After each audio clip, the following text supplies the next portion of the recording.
Updates Raghava, మొత్తానికి పూర్తి స్థాయిలో అక్కడ ప్రభావం అయితే కనిపిస్తున్నటువంటి పరిస్థితి. చూద్దాం రేపటికి సంబంధించి పూర్తిగా ఏర్పాట్లు ఎలా జరుగుతున్నాయి. సో ఇవన్నీ కూడా మనం చూద్దాం. మొత్తానికి ప్రభావం అయితే ఈసారి స్పష్టంగా కనిపిస్తుంది. వరద ప్రభావిత ప్రాంతాల్లో మినహా మిగతా ప్రాంతాలు యథావిధిగా జరుగుతున్నటువంటి పరిస్థితి. సో అక్కడ ఆ ప్రాంతాల్లో ఎఫెక్టెడ్ ఏరియా ఏదో ఉందో అక్కడ మాత్రం వినాయక ఉత్సవాలు ఈసారి కొంచెం, ఎందుకంటే విజయవాడ లాంటి ప్రాంతంలో ఏదైతే నెలకొల్పినటువంటి విగ్రహాలు కూడా పూర్తిగా పనులు కాకుండా నీళ్ల మధ్యలోనే ఉన్నటువంటి పరిస్థితి.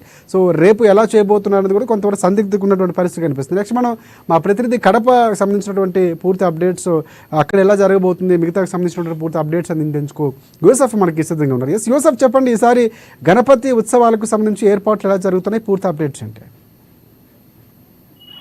Thank you Rajasekhar. రాయలసీమ ప్రాంతంలో అయితే వర్షాభావం తక్కువగా ఉన్నందువల్ల రేపటి నుండి గణనాథుడు అయితే తొలి పూజలు అందుకోనున్నారు. పూర్తిగా ఇప్పటికే సర్వం సిద్ధం చేశారు. రాయలసీమ వ్యాప్తంగా కూడా ఇప్పటికే విగ్రహాలన్నింటిని కూడా మండపాలకు తరలించారు. మండపాల్లో అయితే అంగరంగ వైభవంగా ముస్తాబు చేసినటువంటి నేపథ్యం. రేపటి నుండి మట్టి విగ్రహాలను ఇంట్లో పూజించాలి అని చెప్పేసి చాలా మంది దాతలు కూడా ఈసారి ఆ విగ్రహాలను పంపిణీ చేయనున్నారు. అందుకు సంబంధించినటువంటి ఏర్పాట్లన్నీ పూర్తి చేశారు. ఇవాళ సాయంత్రానికి ఒక విగ్రహాల పంపిణీ కార్యక్రమం కూడా మొదలవుతుంది.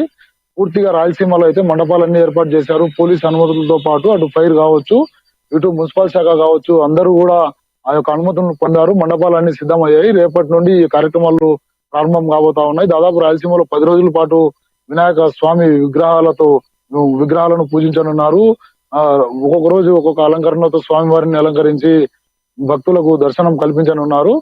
కడప జిల్లాలో కావచ్చు, చిత్తూరులోని కాణిపాకం లో అయితే ఈ యొక్క బ్రహ్మోత్సవాలు కూడా ప్రారంభమయ్యాయి. ఇవాటి నుండి అంకురార్పణ చేశారు. రేపటి నుండి అక్కడ కూడా చిత్తూరు జిల్లాలోని కాణిపాకంలో కూడా స్వామివారికి ప్రత్యేక పూజలు నిర్వహించనున్నారు. దానికి సంబంధించినటువంటి ఏర్పాట్లన్నీ కూడా పూర్తయ్యాయి. ఇటు రాయలసీమ వ్యాప్తంగా నెల్లూరు కావచ్చు, అనంతపురం కావచ్చు, కడప కావచ్చు, తిరుపతి, మొత్తం అన్ని ప్రాంతాల్లో కూడా ఇప్పటికే మండపాల వద్దకు విగ్రహాలను తరలించారు. ఒక నెల ముందే ఈ విగ్రహాలను బుక్ చేసుకొని ఆ డబ్బులు కూడా చెల్లించడంతో విగ్రహాలన్నీ కూడా ఇప్పుడు మండపాలకు చేరినటువంటి నేపథ్యం. భక్తులు కూడా రేపటి నుండి పూజలు చేసేందుకు సంసిద్ధమయ్యారు. స్థానికంగా అన్ని కూడల్లో కూడా, ఇటు రాయలసీమ వ్యాప్తంగా అన్ని కూడల్లో కూడా విగ్రహ వ్యాపారులు అయితే ఇప్పటికే విగ్రహాలన్నింటినీ కూడా తరలించారు. అమ్మకాలు కొనసాగిస్తా ఉన్నారు.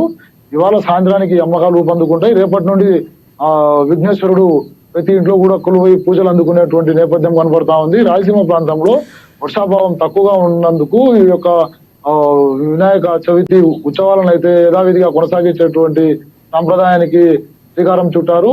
ఇప్పటికీ అన్ని ప్రాంతాల్లో ప్రభుత్వ పరంగా నిబంధనలు ఏవైతే ఉన్నాయో, ప్రభుత్వ పరంగా ఎన్ఓసి అంటే నో అబ్జెక్షన్ ఏదైతే ఉందో ఆ ప్రాంతానికి సంబంధించి ముందే తీసుకోవాలి. ఎన్ని రోజులు పెట్టబోతున్నారు, పూర్తిగా దానికి సంబంధించినటువంటి సర్టిఫికేట్స్ కూడా ఇవ్వాల్సినటువంటి పరిస్థితి కనిపిస్తుంది. సో అక్కడ పోలీసు అధికారులు ఏమైనా ప్రకటనలు సూచనలు చేసినటువంటి పరిస్థితి కనిపిస్తుంది. ఆన్లైన్లో ఈసారి పర్మిషన్ తీసుకోవాలని చెప్పినటువంటి పరిస్థితి కనిపిస్తుంది.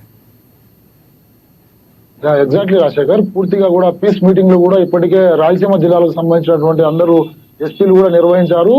ఆ యొక్క ప్రాంతాల్లో ఎక్కడైతే విగ్రహాలను కొలువు తీరుస్తారో ఆ ప్రాంతాల్లో ఎటువంటి అవాంఛనీయ సంఘటనలు జరగకూడదు, కులమతాలకు అతీతంగా అందరు కలిసి కూడా ఈ యొక్క వినాయక చవితి ఉత్సవాలను నిర్వహించుకోవాలని చెప్పేసి అందరికి ఆదేశాలు జారీ చేశారు. ఎవరైనా మద్యం సేవించి మండపాల్లో నిద్రిస్తున్నా కూడా వారి మీద కేసులు కడతామని చెప్పేసి గట్టిగా హెచ్చరికలు జారీ చేశారు. ఎటువంటి అవాంఛనీయ సంఘటనలు జరగకుండా భక్తి పారస్వంలోనే ఈ యొక్క వినాయక చవితి విగ్రహ పూజలు నిర్వహించాలి. ఆ విద్యుత్తుకు సంబంధించి ఎటువంటి ఇవి రాకుండా, అంతరాయం కలగకుండా ఎప్పటికప్పుడు విద్యుత్ శాఖ అధికారులు కూడా పర్యవేక్షణ కొనసాగించాలని చెప్పేసి ఇట్లు ఎస్సీలు కావచ్చు, డిఈలు కావచ్చు, అందరూ కూడా అందుబాటులో ఉండాలి.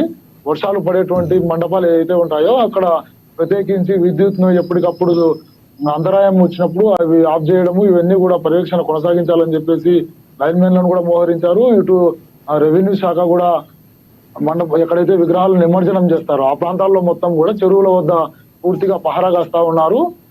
ప్రతి విగ్రహం కూడా 1 by 1 గా ఆ యొక్క చెరువుకు చేరుకోవాలి నిమజ్జన ప్రాంతానికి. అక్కడ పోలీసులు ఇచ్చినటువంటి గైడ్ లైన్స్ ను ఖచ్చితంగా పాటించాలి. చిన్నపిల్లలు కావచ్చు, ఎవరైనా మద్యం సేవించి కావచ్చు, ఈ వాగులలో ఇటు నిమజ్జన ప్రాంతాలకు రాకూడదు అని చెప్పేసి ఆంక్షలను అయితే ఏర్పాటు చేశారు. పూర్తి మండపాల వద్ద సీసీ కెమెరాలతో పాటు పర్యవేక్షణ ప్రతిరోజు ఎవరైతే బీటుకు వెళ్తారో పోలీసులు వారందరూ కూడా ఆ మండపంలో ఎంతమంది నిద్రిస్తా ఉన్నారు, ఇదంతా కూడా భక్తి పారస్యంలో ఏర్పాటు చేయాలి. వివాదాలకు తావు ఇవ్వకూడదని చెప్పేసి ప్రభుత్వము ఆంక్షలు ఇచ్చింది. ఆ ఆంక్షలకు అనుగుణంగానే పోలీసులు అందరికీ కూడా ఎవరికైతే విగ్రహ ఏర్పాటు చేస్తారో వారందరికీ కూడా వాటికి సంబంధించినటువంటి మంజూరు పత్రాల్లో సంతకాలు పెట్టించుకుంటా ఉన్నారు. డిఎస్పీ స్థాయి అధికారులతో పాటు సిఐలు, ఎస్ఐలు అందరూ కూడా రేపటి నుండి ఈ యొక్క వినాయక చవితి ఉత్సవాల్లో అందరూ కూడా విధులు ఏర్పాటు చేశారు. వారందరూ కూడా రేపటి నుండి పాల్గొనబోతా ఉన్నారు. ఎటువంటి ఇబ్బందులు కలగకుండా ప్రశాంతమైన వాతావరణంలో భక్తిగానే ఈ యొక్క ఉత్సవాలు నిర్వహించాలి. విజయవాడ, ఏపీలో ఇప్పటికే విజయవాడ తదితర ప్రాంతాలు విపత్తుకు గురై చాలా ఇబ్బందులు ఎదుర్కొంటా ఉన్నాయి. అటువంటి సమయంలో వినాయక చవితిని బేస్ చేసుకుని ఏదైనా ఇబ్బందులు కలిగితే వాటన్నిటిని కూడా ఎదుర్కోవడానికి ఫైర్ కావచ్చు, ఇటు పోలీసు సిబ్బంది కావచ్చు, అందరూ కూడా సిద్ధంగా ఉండాలి అని చెప్పేసి జిల్లా కలెక్టర్లు కూడా, ఈ రాయలసీమ ప్రాంతాలకు సంబంధించినటువంటి జిల్లా కలెక్టర్లు మీటింగ్ లోను కూడా ఏర్పాటు చేశారు. అందరినీ పిలిచి మందలించి కావాల్సినటువంటి చర్యలకు శ్రీకారం చుట్టారు. ఏదేమైనప్పటికీ కూడా 10 రోజుల పాటు ఈ యొక్క వినాయక చవితి ఉత్సవాలు జరగబోతా ఉన్నాయి. దీనికి ఏపీలోని రాయలసీమ ప్రాంతం అంతా కూడా అంగరంగ వైభవంగా ముస్తాబయ్యింది. అన్ని మండపాలు కూడా ఇప్పటికే సంసిద్ధం చేశారు. రేపు ఉదయం నుండి కూడా తొలి పూజలు ప్రారంభం కాబోతా ఉన్నాయి. 7 రోజుల నుండి దాదాపు 10 రోజుల వరకు ఈ యొక్క పూజలు కొనసాగబోతా ఉన్నాయి. ఆ యొక్క మండప నిర్వాహకులు అందరూ కూడా సహకరించాలని చెప్పేసి జిల్లా కలెక్టర్లు కావచ్చు, ఎస్పీలు కావచ్చు, అందరూ కూడా కోరినటువంటి నేపథ్యం. అందుకు అనుగుణంగానే ప్రతి ఏటా నిర్వహించే ఈ యొక్క పండుగను ఈసారి కూడా అంగరంగ వైభవంగా నిర్వహించేందుకు కమిటీలు, వినాయక విగ్రహ కమిటీలు ఏవైతే ఉన్నాయో అన్ని కూడా ఇప్పటికే సంసిద్ధమయ్యాయి. ఇక రేపటి నుండి మొదటి పూజ తర్వాత ఈ యొక్క కల్చరల్ ప్రోగ్రామ్స్ కావచ్చు, తదితర కార్యక్రమాలన్నీ కూడా ఈ యొక్క విగ్రహ టెంట్ల వద్ద నిర్వహించబోతా ఉన్నారు. Rajasekhar. Right. Thanks for updates Yusuf. ప్రధానంగా 2 తెలుగు రాష్ట్రాల్లో వినాయక చవితి ఉత్సవాలకు రంగం సిద్ధమవుతున్నటువంటి పరిస్థితి కనిపిస్తుంది. ఏదైతే వరద ప్రభావిత ప్రాంతాల్లో మినహా మిగతా ప్రాంతాల్లో పూర్తి స్థాయిలో భక్తులు, కమిటీ సభ్యులు కూడా వారి ప్రాంగణాల్లో నిర్వహించేందుకు పూర్తిగా అనుమతులు తీసుకున్నారు. వారికి ఇష్టమైనటువంటి గణపతిని పూజించేందుకు సంసిద్ధమైనటువంటి పరిస్థితి కనిపిస్తుంది. పూర్తిగా ఎన్ఓసి సర్టిఫికేట్ దగ్గర నుంచి పూర్తి స్థాయిలో ప్రభుత్వ అనుమతులు తీసుకోవాలి.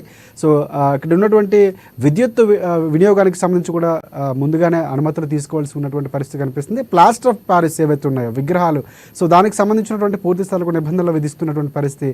సో వాటిని దూరం పెట్టే ప్రయత్నం చేయమని కూడా ప్రభుత్వం చూపిస్తుంది. పర్యావరణ హితాన్ని బోధించేలాగా మట్టి ప్రతిమల్లో మాత్రమే మనం ఎకో ఫ్రెండ్లీ ఉండాలన్నటువంటి నేపథ్యంలోనే 2 ప్రభుత్వాలు కూడా సూచిస్తున్నటువంటి పరిస్థితి కనిపిస్తుంది. పూర్తిగా ముంబై తర్వాత పూర్తి స్థాయిలో హైదరాబాద్ అంటే బొజ్జ గణపయ్యను పూజించడంలో, వినాయక నిమజ్జనాల్లో చాలా వరకు పూర్తి స్థాయిలో ఒక టాప్ మోస్ట్ నిలుస్తున్నటువంటి పరిస్థితి. ఖైరతాబాద్ గణపతి అందులో ప్రథమ స్థానం అందుకుంటుంది. తర్వాత బాలాపూర్ గణపతి కానీ ఎక్కడ చూసినా కూడా ఇదే సందడి కనిపించబోతుంది రేపటి నుంచి. సో దానికి సంబంధించి పూర్తి ఏర్పాట్లు జరుగుతున్నాయి. సో వివిధ ప్రాంతాల నుంచి పూర్తి స్థాయిలో ఎలా జరగబోతుంది, ఎలా ఉండబోతున్నటువంటి సమాచారం అందుతున్నటువంటి పరిస్థితి. అయితే పూర్తి స్థాయిలో ఈసారి వరద ప్రభావం మాత్రం స్పష్టంగా కనిపిస్తుంది.